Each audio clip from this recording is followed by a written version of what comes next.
Halo Sobat Pendapat Masyarakat. Sebelum kalian nonton jangan lupa di like, komen, share dan subscribe. Agar tidak ketinggalan video terbarunya. Terima kasih. Fakta-fakta Ponpes Al Zaitun viral sholat Idul Fitri campur pria wanita, klaim ikut mazhab Soekarno. Kegiatan saat melaksanakan sholat Idul Fitri di Pondok Pesantren Al Zaitun di Desa Mekarjaya, Kecamatan Gantar, Kabupaten Indramayu sempat viral hingga menuai kecaman dari publik. Sebab dalam sholat yang digelar Sabtu 22 April 2023 lalu, terdapat jemaah perempuan di barisan terdepan di antara laki-laki.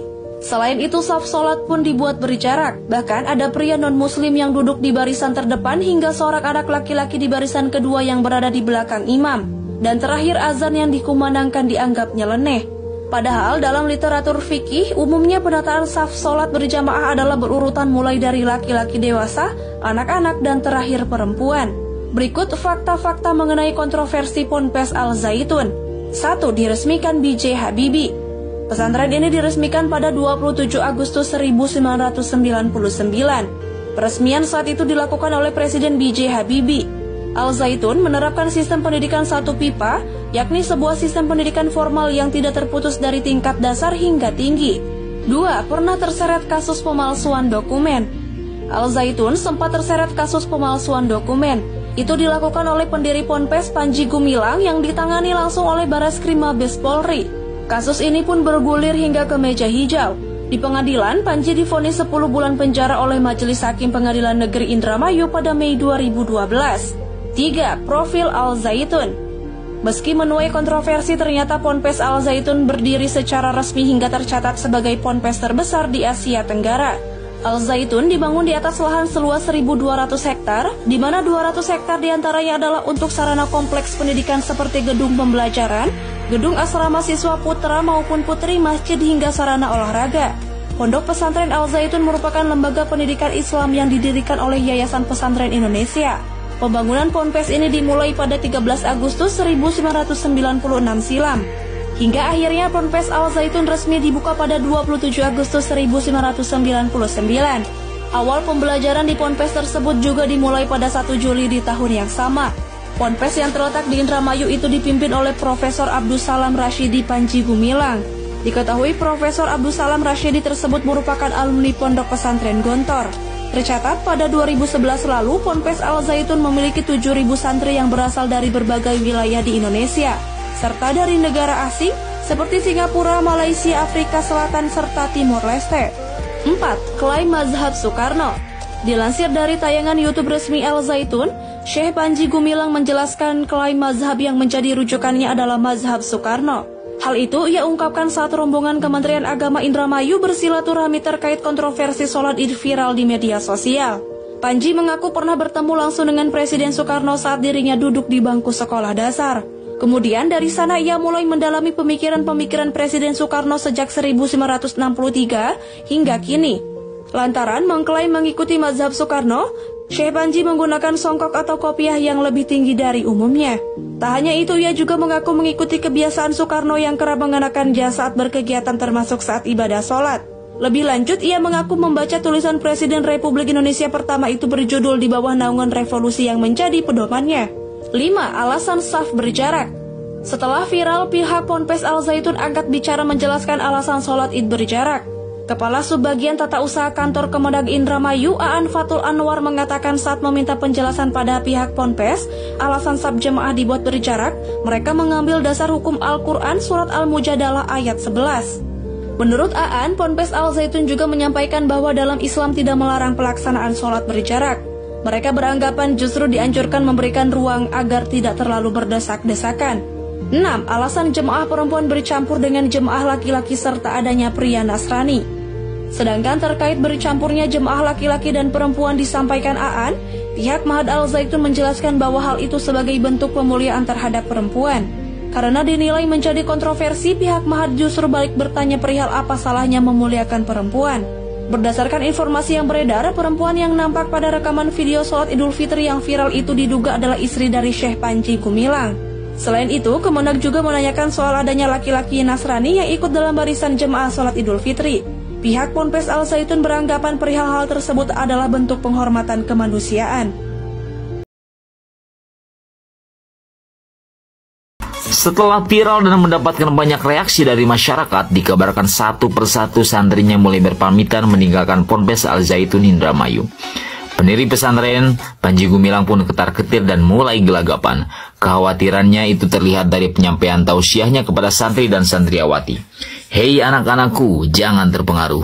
Hei wali santri, jangan terpengaruh. Ia menyebut tuduhan terorisme, radikalisme, dan ajaran sesat di Ponpes Al Zaitun semakin menjadi-jadi dan dikembangkan di tengah publik. Panji Gumilang pun meminta kalangan yang menuduh Ponpes Al Zaitun sebagai pusat sarang terorisme agar memberikan bukti. Kendati demikian, Panji enggan membicarakan soal ajaran sesat yang saat ini tengah heboh diperbincangkan publik tanah air. Padahal hal itu yang selama ini jadi pusat perhatian. Mulai dari syab salat laki-laki dan perempuan yang dicampur, pengakuan soal bermazhab Soekarno, khutbah Jumat oleh santriawati, dan banyak lagi kontroversi yang lainnya.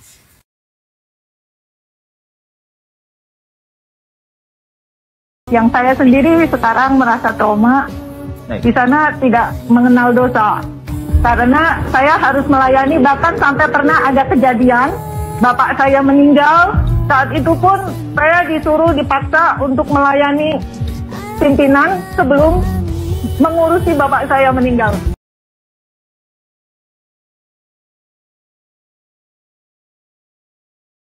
Gini, sekarang kan lagi rame nih Pondok Pesantren Al Zaitun yang sholat Idul Fitrinya seperti itu ya. Bahkan saf-safnya itu jarang sekali, terus juga ada perempuan di saf laki-laki. Sebenarnya gini teman, saya pernah 2 kali buat videonya di channel YouTube saya. Namanya channel YouTube Amsor TV, silakan cari ya. Nah begini kawan-kawan, saya ingin menjelaskan sedikit ya. Al Zaitun dengan Negara Islam Indonesia atau NII itu ada kaitannya. Jelas-jelas dari dulu itu sesat dan ada kesesatan di dalam Al Zaitun itu sendiri kawan-kawan. Ini saya saksi hidupnya. Saya ex atau mantan anggota NII KW9 yang berlokasi di Pondok Gede, Jakarta Timur, Bekasi Timur ya. Di Pondok Gede saya dulu. Itu sekitar awal tahun 2010 sampai 2014, lama kan. Saya bergelut di Negara Islam Indonesia. Dan tiap tahunnya kawan-kawan, tiap tahunnya menjelang 1 Muharram itu ya. Itu anggota NII dari berbagai penjuru di Indonesia, bahkan di dunia, itu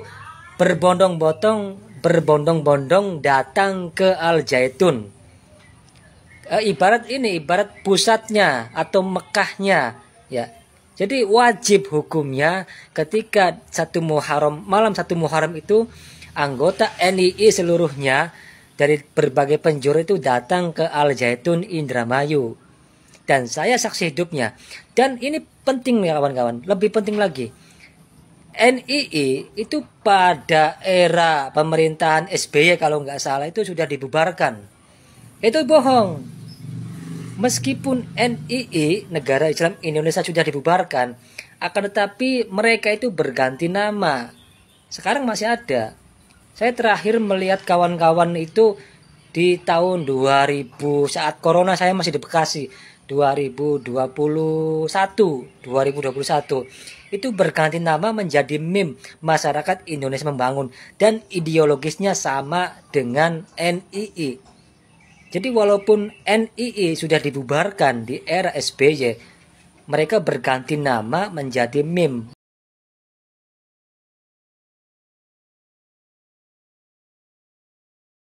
Saya sebagai alumnus Al Zaitun akan menjelaskan tentang beberapa video yang sedang viral ini, karena sholat Idul Fitri di Al Zaitun itu sedang ramai ya teman-teman. Baik, mengenai pertama kali yang akan saya bahas tentang aliran yang ada di Al Zaitun. kita tidak bisa menjudge kalau aliran itu sesat atau ajaran yang di sebuah pesantren itu sesat. Kita tidak bisa menjudge seperti itu ya teman-teman. Dan perlu diingatkan lagi kembali, kalau di Al Zaitun itu universal. Jadi kita itu tidak bertumpu pada satu aliran atau satu organisasi. Jadi di sono itu, kalau misalkan kita dari rumahnya penganut NU, kalau kita dari rumahnya penganut Muhammadiyah, ingin mengamalkan itu di sana ya terserah, silahkan, dipersilahkan, tidak akan diolok atau tidak akan diberhentikan. Nah, kalau misalkan ada yang ngomong pesantren ini sesat, mungkin kalau pesantren ini sesat itu sudah diberhentikan dari sejak dulu-dulu ya, sudah diberhentikan sejak tahun.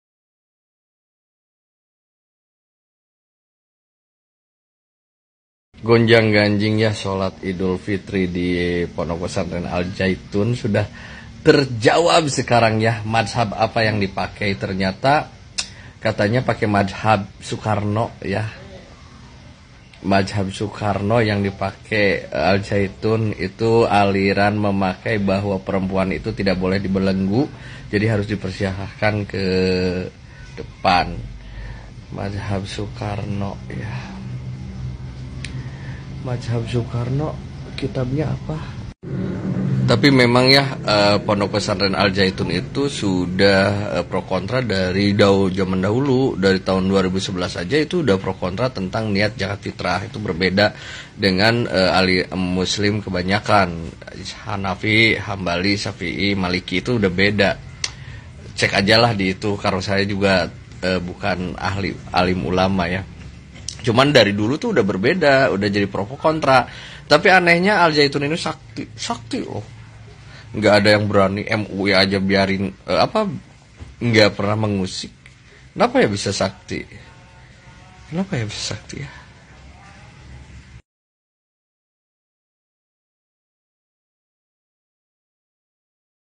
Pondok Pesantren Al Zaitun Indramayu yang viral dikarenakan sholat Idul Fitrinya dianggap berbeda oleh sebagian besar masyarakat Indonesia. Kemudian viral lagi dengan pernyataan mengikuti mazhab Soekarno. Kemudian ada inisiatif untuk bagaimana khutbah kedepannya ini dilaksanakan oleh seorang wanita. Maka pernyataan ini pasti menimbulkan reaksi besar daripada masyarakat. Tidak tertinggal dari ahlinya ahli, yaitu Pak Endul. Kita simak tanggapan Pak Endul tentang mazhab Soekarno dan khutbah oleh seorang wanita. Mengenai mazhab Bung Karno dalam beragama akan menjadikan wanita sebagai khotib Jumat, apakah itu salah? Tidak. Itu benar menurut orang yang menyatakannya, tapi salah menurut nabimu. Why? Karena mengubah syariat nabi itu sama aja menuduh nabi mengkhianati, menyembunyikan syariat peribadatan dari Tuhannya. Itu sama saja menganggap ada ajaran yang lebih baik, ajaran syariat peribadatan yang lebih baik dari yang telah diajarkan oleh manusia terbaik, yaitu nabimu. Mana cintamu pada nabimu? Tidak inginkah kamu memeluk nabi, kemudian cerita mengisahkan keberpihakanmu kepada nabimu? Tidak inginkah kamu bercerita tentang pembelaanmu kepada nabimu? Mana wujud cintamu pada orang yang kau sebut dalam setiap sholatmu? Teman-teman yang dimuliakan Allah Subhanahu wa Ta'ala, satu pelajaran besar dari Pak Endul, ahlinya ahli ketika berbicara dan berikan tanggapan terhadap agama. Keseriusannya, kerisauannya, kesedihannya sangat terasa.